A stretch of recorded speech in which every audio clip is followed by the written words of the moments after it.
And welcome back to Open Your Eyes. We're moving now into our second segment for the morning. And this one is definitely a conversation we need to have, especially if we've got children at home. Now, we've got in with us pediatrician and neurologist. We'll be discussing the effects of screen time on your children's brain. In with us is Dr. Marco Tulio Mendez. He's a pediatrician and neurologist. Dr. Mendez, good morning. Good morning. Good morning to everyone. And how are you today? All right. Can you hear us? Can you hear us? Yes. Okay, great. All right. Great. So there we go. Loving the energy. A pleasure to be here with you all again. All right. We're loving your energy. And so let's get on with it. When we talk about screen time, what are we talking about? What is screen time for children?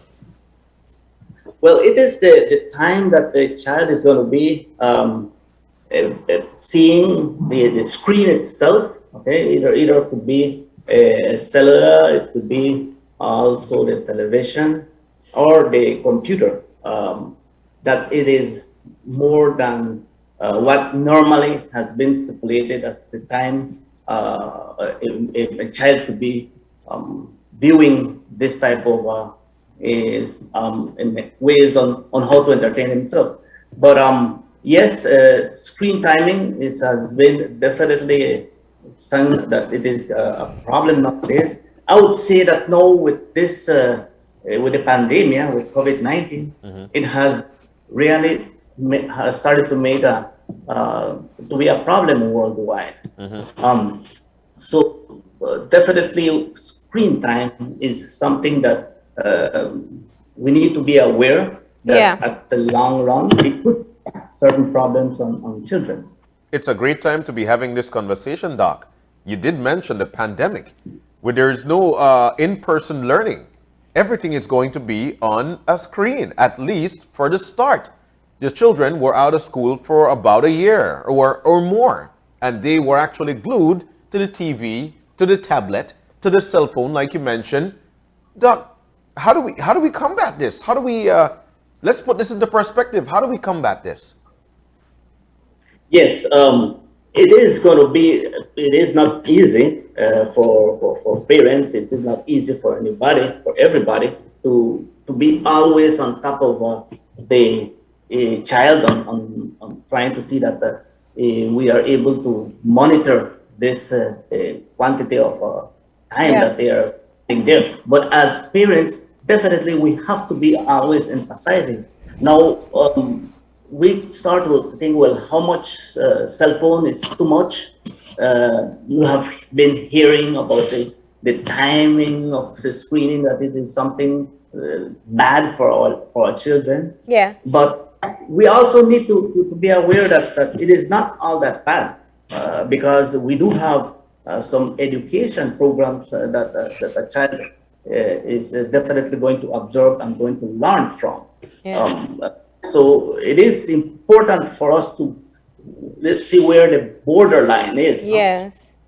No, absolutely. If we were having this conversation 2 years ago, Yes. I'm sure it would be a very different point of view. But in today's reality, this is part of how children are connecting with the world.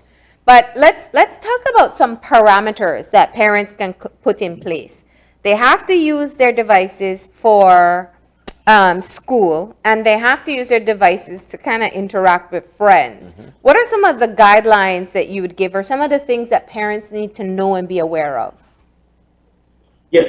Well, Marlene, this the timing of how long a child is supposed to be exposed to the screen, let's say during the entire day. Children that are less than 18 months, let's put it 2 years, less than 8, they are not supposed to be having screen time. So it's supposed to be limited, and it's supposed to be. Well, some do refer that less than 1 hour per day. Okay, and there has to be an adult present. Mainly those children that are less than this age, 2 years. They do have, it's very important that they only do video chatting. Why? Because they cannot internalize what they are seeing in screen with reality. Children under 2 years are not supposed to be exposed too much to. Wow. So when they watch their cartoons on screen time, they're not internalizing. You're talking under 2. This is the first category we're talking about. Yeah, Yes, under 2. Under 2. Under 2, the advice is that you really shouldn't have this age group of children viewing a tablet or phone. Yes, they are not supposed to be doing it alone. They're supposed to have an adult.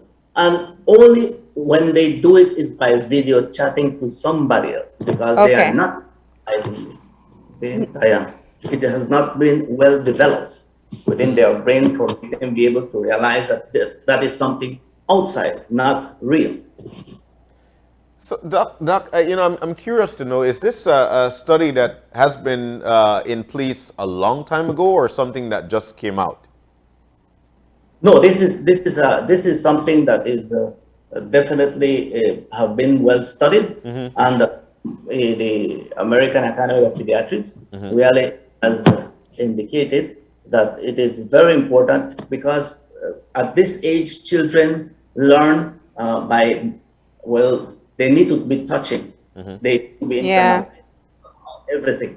They need to be smelling. They need to, all their senses need to be present there, so that they will be able to learn. This first 2 years is very important for the child to be able to learn. So we're still talking about less than 2, that they shouldn't be interacting with the screen.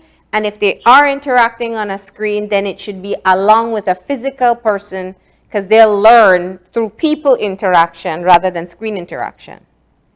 Yes. Okay. Yes. Let's talk about this 2 to 5 year old. They're the ones who love their cartoons and videos on YouTube. What's the advice there?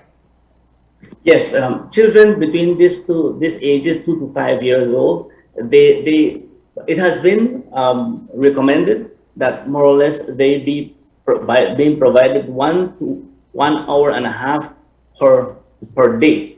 Okay? It's supposed to be for the entire day. That is for the entire day. Wow.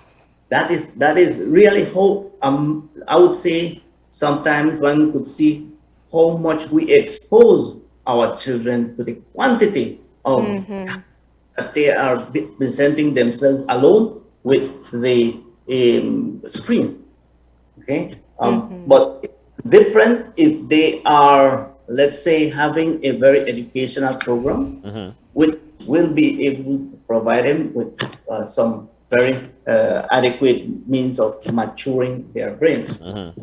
Brains mature till more or less around 21 to 22 years. Okay, all of that time we're having that brain is maturing, it's connecting, and it is within this period of time that we will have connections that are still not there, and that we need to provide them with very adequate educational programs. Now, Doc, would you say, because interestingly, you for children 2 to 5 years old, 1 hour or less per day, would you say a straight hour, or would you say, you know what, we'll do somewhere around 5 minutes here, 5 minutes there? Which would be recommended? Now, Marlene did stated something very important. In some special time in our everywhere. So with the pandemic, they have really provided and saying that children, yes, could be on the screen a little bit more time, up to 2 to 3 hours. So that changes, as you could see, what we are going through here right now, it is also being happening through the entire world. So the pandemic has really changed even some of the recommendations by the American Academy of Pediatrics.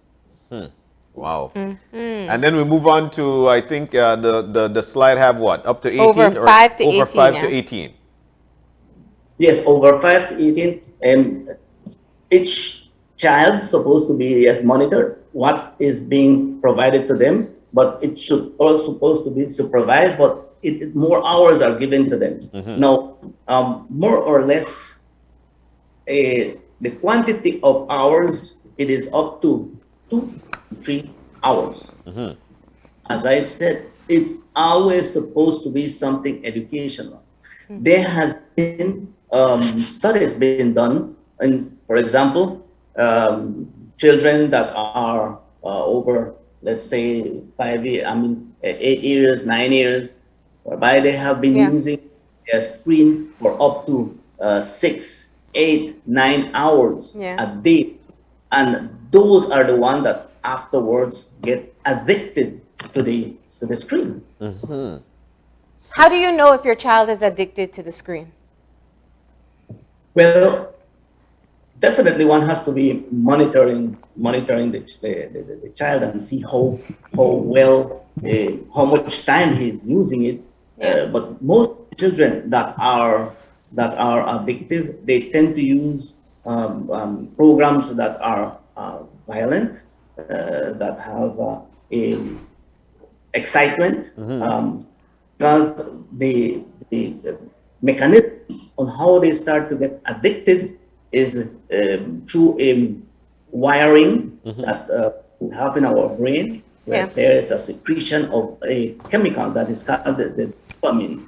And just like how alcoholism and other addictive substances would cause the person that addiction, so is the high quantity of hours that we are exposed to screen could cause addiction, because that child is always trying to get more of that like pleasure effect that that is being provoked by those, for example, games, or because most of the time children, when they are with their cellular, they want to be playing the games. So they that little prize, or they want to get that other screen image that they know that, oh, that I did it, I got better. So that pleasure starts to build in and start to be an addictive way on how child always wants to feel more and more and more. And that is when they start to get addictive and pass through entire hours, 9 hours. But you have, like what I see on this screen here, these are some really interesting, if parents see these types of behaviors, negative thinking styles, whether they have poor impulse control, these are things that people may see in children and just think they're being a bit moody, but it could in fact be a matter of their addiction to the digital device. Yes, and one could see it in, around children, that one tells them, oh, give me that cellular, stop using it, they get moody. And if they are addictive, then they start to get violent and throw the cellular down into the ground and start to do a huge tantrum. So that is where we need to, if it is happening constantly, we need to be aware that, oh, my child could now start to be addicted to this type of device. And the child is using it in late hours. Yes. And the blue light that is screen, that will also cause an impression on the child's mind. And some children with that blue light, it is very difficult for them to go to sleep. So it starts to cause a vicious cycle. They are not even sleeping okay, they are fatigued, they are always in a moody way, and they still want to continue seeing that screen. Yeah. So what's the long-term impact of this? The problem, if we expose our children at a very early age, say 3 years, 4 years, with more hours of screen, it has been seen that our brain has 2 big compartments, what we call the gray matter and the white matter. The gray matter, the one that has the neurons, let's say the functional part, but the white matter, it connects all our brains, just like you are seeing on the screen, those connections. So that white matter has been shown that it decreases. So children are not afterwards having all the brain functioning. So their social skills, their learning ability, their adaptation is going to be affected. Wow. All right. Doc, there's a program on these devices called Roblox, and kids are actually addicted to these things. And I'd like to get your perspective on how do we de-escalate addictiveness to these screens in these children? How do we do that? Yes, it is very important for the family, definitely to interact with the child, always have some, let's say, be able to play with them, be able to do something more interactive with them, not with the television or not with the screening, but be more into the child of having a normal life. I know it is difficult right now with the pandemic, okay, but we need to be trying to get them into a normal physical activities, like any type of sports or any type of games that we have available at home, that we could spend. That interaction with the child is very, very important. And that is the only way that we will start decreasing this quantity of time that they are on the screen. Wow. Of course, when they start to get too addictive, like how we were showing the screen just a while ago, that is already a disease. And there are centers in the USA where they are treating this addictive media of children, because it has reached a point that they start with the cyberbullying. They harass people, friends and everybody around. So in one way or another, they start to be antisocial. Yeah. Well, Doc, you've broken it down for us. It's an alarming situation for the fact that the pandemic is on.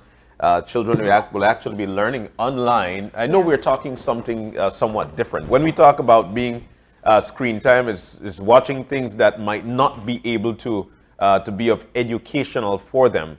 So we're thankful that you're able to break that down for us, Doc. Exactly. That we have to define that big difference when it is educational and when it is just some other means of trying to entertain themselves by violent images. You spoke about Fortnite.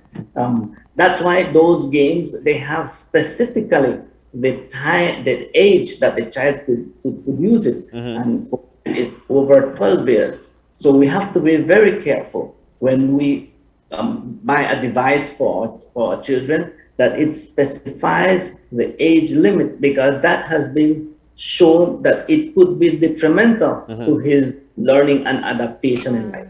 What about his? What about not only his, but their immune system build up? I mean, they're not active at that time. How dangerous is screen time to immunity build or system build? Yes, there are other areas that are going to be affected. We spoke about for example, the sleep time. That is going to be altered. That is one of the, I would say, the important ones that are going to be affected, because we have what we call the circadian rhythm, or a rhythm that in the night, let's say at 8, 9, 10 o'clock, depending on the child's age, to put to sleep, there is an increased quantity of a hormone that is called melatonin. And this has been seen that it decreases with too much exposure of screen. But also, not only will the inactivity, because we know that by playing around with physically, we do use energy. Children that are on screen time, they won't be using that energy, so they could still be using more screen time in the night. So the physical activity is being displaced, so they will continue being awake a little bit more. But the bright light and also the light, all of the that is being provided through the screen is going to cause some alterations with that surge of the melatonin that put them to sleep. And also during the night when they are, for example, using the games or using the screen, there is a bit of the adrenaline, and we know that when we are running, the adrenaline, the red part is pumping. So that also, those mechanisms will be in place when they are using the screen, and for them to go to sleep, it will take a while to settle down.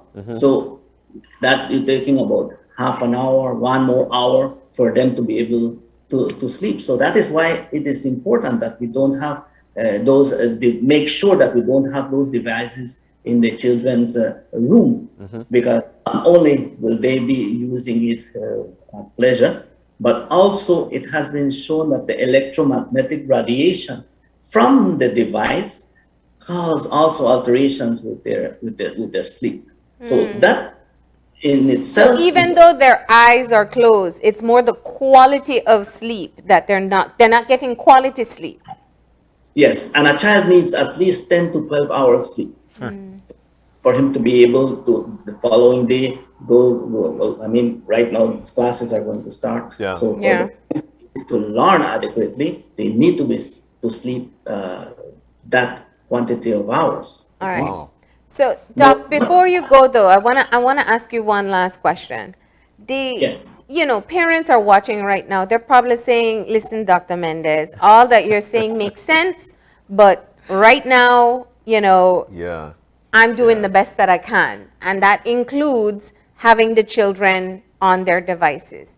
What do you say to parents? I mean, but if you had somebody coming into your office with their child, how do you encourage them to at least try to wean or reduce the hours, or how to manage, especially during these times? Yes. Well, with the pandemic, Marlene, it is something that definitely has caused disruption of those, I would say, recommendations that have already been given. So it is. There are some questions that you had on the screen there, okay, which are very, very important for the parents to obviously realize. It's so simple, and they will be able to see if they are really having or providing the child to have the best way on how to carry with Okay, yeah. If Yeah, the this is child a great way. enough, and if that, okay, if the answers are yes, then definitely one is going in a positive way. And they are getting some form of exercise, at least some exercise, and they are not only being there with the screen all day. Are the parents, us, really having quality time with the child and the child with the family? And when they use screen time, do they only go into the games and all the excitement, or do they get in touch with friends? Those are the questions that are important to the parents. Once we are having a balance of this, they know that the screen time is not being of a problem for his development. Okay. All right, Doc. Thank you. Thank you for joining us this morning and breaking that down for us. Now we know that this is a very serious situation, but at the same time, we know now how to combat it if we notice that things are actually slipping with screen time. Thank you. And thank you very much. And all I just want to say is that yes, screen time is not bad once we have a very good educational programs that is causing the child to develop in a normal way. All right, And thank you. Thank Dr. you. Tulio Mendez, do have a nice day today. We're about to take a break. When we come back, we'll be discussing Dare to Dream Big. It's a program, and folks from B&E will be telling us all about it. Come on.